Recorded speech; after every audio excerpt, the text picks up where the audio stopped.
Final খেলায় মঞ্চে আমাদের সঙ্গে উপস্থিত আছেন সুকুমার হালদার, যিনি জয়নগর মজিলপুর পৌরসভার মাননীয় চেয়ারম্যান, সুজিত সরখেল, যিনি প্রাক্তন চেয়ারম্যান ছিলেন, ফরিদা বেগম শেখ, তিনিও জয়নগর মজিলপুর পৌরসভার প্রাক্তন চেয়ারম্যান, এবং খান জিয়াউল হক রয়েছেন জেলা পরিষদের সদস্য, আর রফিক মণ্ডল, যিনি এখানে পৌরসভার ভাইস চেয়ারম্যান, তিনি আছেন। এবং তারই ডাকে আজকে আমি এখানে আপনাদের সকলের কাছে উপস্থিত হওয়ার সৌভাগ্য লাভ করেছি।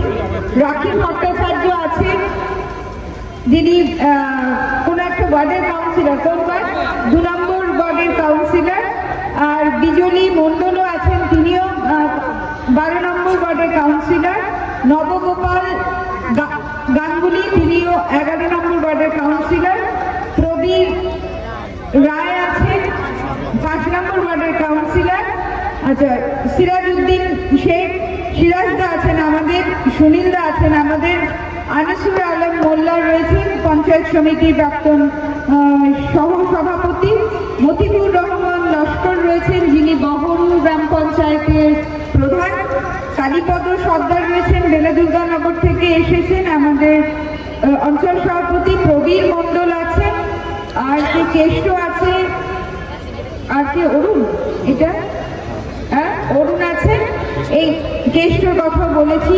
এছাড়া আজকে সভার সঞ্চালক তথা ক্রিকেট প্রেমী বহু মানুষ, ক্রিকেটকে যারা ভালোবেসে এসেছেন এবং ক্রিকেটের সঙ্গে জড়িত, এবং প্রাক্তন অনেক ক্রিকেট খেলোয়াড়রা যারা আছেন, যারা বিভিন্ন জায়গা থেকে এখানে এসে এই খেলার যেমন যারা খেলোয়াড় তাদেরকে উৎসাহিত করেছেন, এবং জয়নগর লোকসভা কেন্দ্রে আমারই এলাকায় যিনি এসেছেন তাদের কাছে আমরা কৃতজ্ঞ যে আপনারা এই খেলাকে মান দিয়ে, এদের ডাকে, এদেরকে সম্মান দিয়ে আপনারা আজকে খেলায় এসেছেন। ক্রিকেট খেলা মানেই শীতকাল, কমলালেবু দর্শকের হাতে, মাথায় টুপি, ইডেন গার্ডেন 80,000 দর্শক, এই আমাদের ধারণা। আর সাদা ট্রাউজার, ভি-নেক সোয়েটার, যার গলায় হলুদ এবং হয়তোবা কালো বা নেভি ব্লু, দূর থেকে দেখে বুঝতে পারতাম ওটা কালো না নেভি ব্লু, সেই একটা সোয়েটার পরে যারা আসছেন নামতেন মাঠে, তো আমরা তাদেরকে স্বপ্নের নায়ক মনে হতো আর কি। আর ভিআইপি বক্সে যারা বসতেন, সেই প্রতাপদীর স্ত্রী যিনি শর্মিলা ঠাকুর, তাকে দেখতাম, গাভাস্করের ওয়াইফ, তাকে দেখতাম। এছাড়া জেনারেল যে সমস্ত গ্যালারি ছিল সেখানেও আমরা বহি, তখনকার দিনে সমস্ত নামি দামি বহু মানুষ সেখানে, যেমন সাধারণ লোক দেখতেন, সকলেই সেইখানে খেলা দেখতেন। আমাদের কাছে এক আনন্দের গল্পে 1983 সাল ভারত প্রথম কপিল দেবের লিডারশিপে, ক্যাপ্টেনশিপে ওয়েস্ট ইন্ডিজের সাথে ফাইনাল খেলা হলো, আর ভারত 1983 সালে রান করেছিল 183। ওয়েস্ট ইন্ডিজের সাথে খেলা আমাদের কাছে একটা রাত্রেবেলা তখন খেলা হয়েছিল, সেই খেলা, কারণ টাইম গ্যাপে আমরা দেখেছি, এবং নার্ভিং সে কি প্রেশার যে 143, ওদিকে ওয়েস্ট ইন্ডিজ খেলা করছে, আমরা কি সত্যিই জিততে পারবো? তখন একটা ছড়া, যখন আমরা জিতলাম, সমস্ত ভারতবাসী আনন্দে উদ্বেল, কত ছড়া হলো মহিন্দারের গোলে, ক্লাইভ লয়েড গোলে। এই যে একটা আনন্দ উদ্বেগ, আমাদের ছোটবেলাকে ভালো লাগার জায়গায় আমরা আরো অনেকবার ওয়ার্ল্ড কাপ খেলেছি, এবং ভারতবর্ষ বিশ্ব মাঝে সকলের কাছে পরিচিতি লাভ করেছে যে খেলার মাধ্যমে, সে হলো ক্রিকেট খেলা। আরো অনেক খেলাই ভারতবর্ষকে সম্মান এনে দিয়েছে, অলিম্পিক বলুন, এশিয়ান গেমস বলুন, এবং খুব সম্প্রতি মহিলাদের ক্রিকেট খেলায় তারাও বিশ্ব চ্যাম্পিয়নশিপ, মানে সেই খেলায় তারা নিজেদের বিশ্ব মাঝে উপস্থাপিত করেছে, ভারতকে সম্মান এনে দিয়েছে। এবং বাংলার মেয়ে রাখি ঘোষের প্রতিও আমাদের আনন্দের শেষ নেই যে সে বাংলাকে মান-উন্নীত করেছে এই খেলার মধ্যে দিয়ে। এবং মাননীয় মুখ্যমন্ত্রী রাখি ঘোষের নামে,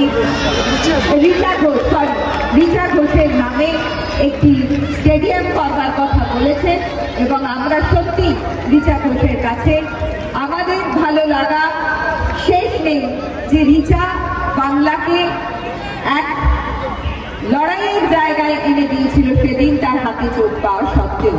তাই রিচা আমাদের মেয়ে, আমাদের সকলের মেয়ে, ভারতের মেয়ে, বাংলার মেয়ে।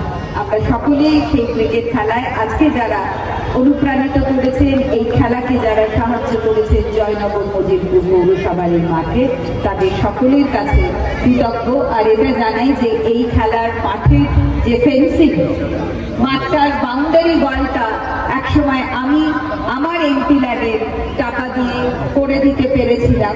এখানে একটু টয়লেট করে দেওয়ার ইচ্ছা ছিল, কারণ অনেকে আমাকে এই আবেদন করেছিলেন।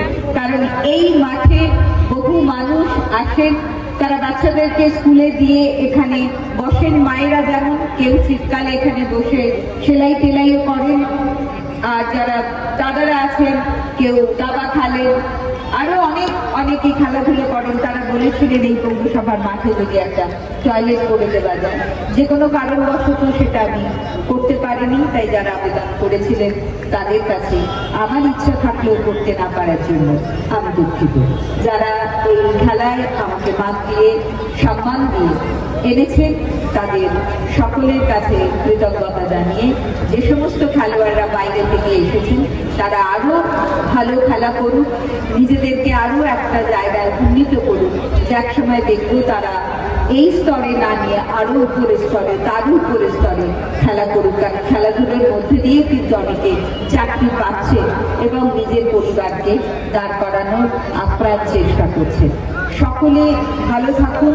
সমস্ত দর্শক মন্ডলীকে আমি অনেক দিন পরে, কারণ এই সামনেই যে বিল্ডিংটা, প্রতি শনিবার এখানে এক সময় বসতাম, জনসাধারণকে আমার তাদের সুখ দুঃখে পাশে থাকার জন্য, জনসাধারণকে পরিষেবা দেওয়ার জন্য। আমার সেই অফিসটি আমি দক্ষিণ বারাসাত 2 নম্বর প্ল্যাটফর্মের ওখানে নন্দনপুর বলে একটি জায়গা, গোড়ের হাট দিয়ে যে রাস্তাটি খাকুরদার দিকে যাচ্ছে, সেখানে আমি প্রতি শনিবার বসি। আমার এই কথা যারা শুনলেন, যদি কখনো কারোর কোনো প্রয়োজন হয়, যদি তাদের পাশে আমি থাকতে পারি, আমার তার যত না ভালো লাগা, তার থেকে অনেক বেশি ভালো লাগা আমার। আপনাদের সকলকে কথা বলে আন্তরিকভাবে আমি সকলকে প্রীতি শুভেচ্ছা ভালোবাসা জানিয়ে, আগামী নতুন বছরের শুভেচ্ছা জানিয়ে আমার কথা এখানে শেষ করি। কাউন্সিলর সিয়াজদা থেকে আরম্ভ করে বিভিন্ন অঞ্চলের নেতৃত্ব, আর বিশেষ করে যারা এই খেলা দেখতে এসছেন এবং আনন্দ উপভোগ করতে এসছেন, তারা সকলেই আছেন।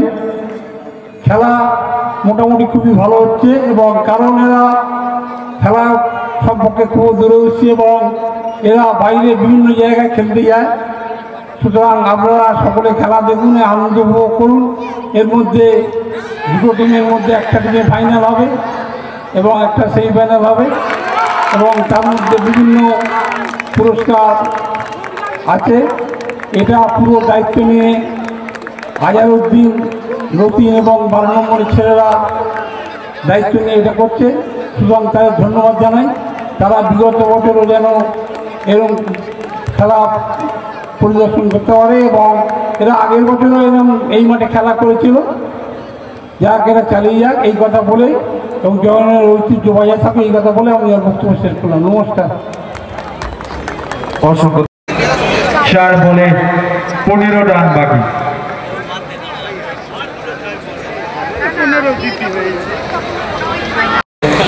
21টি রান করতে হবে।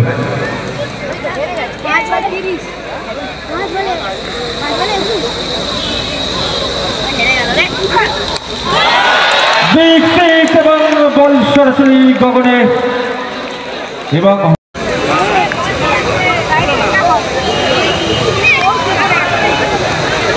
বৈশিষ্ট্য ম্যাচ করিয়ে সংবর্ধনা জানাচ্ছেন আমাদের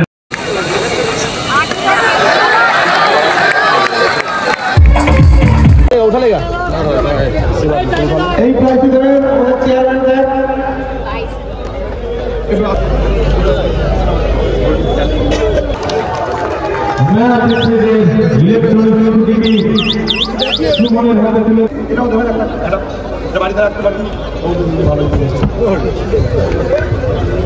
বাংলাদেশের সুমন করে